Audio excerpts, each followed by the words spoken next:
তো ভাইরে, আসলে ব্যাচেলার জীবনটা হচ্ছে আলাদা। তো ঘুম থেকে উঠতে পারি না, ঘুম থেকে উঠে ঠিক মতো আপনাদেরকে ভিডিও দিতে পারি না।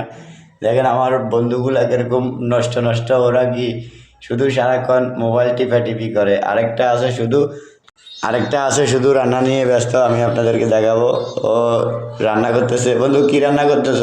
আলু আলু আলু আলু সিদ্ধ করতেছ? আলু দিয়ে কি করবা, ভর্তা বানাবা? দেখি না কি করা যায়। আলু ভর্তা আর ডাল রান্না করবা? হুম। ও, আমার ফেভারিট খানা আলু ভর্তা আর ডাল। আপনারাও এরকম আলু ভর্তা ডাল রান্না করে খেয়েছেন কিনা কখনো ব্যাচেলার লাইফে? বলবেন, জানাবেন। জানাবেন। আসলে আমাদের ব্যাচেলার জীবনটাই এরকম। আমি ব্যাচেলার ব্যাচেলার হয়ে যখন আমি বাড়ি নিতে চাই, বাড়িওয়ালা বলে ব্যাচেলারের জায়গা নাই আঙ্কেল, আমি আপনার মেয়ের জামাই হতে আসি নাই, থাকার মতো ছোট খাটো একটা জায়গা চাই।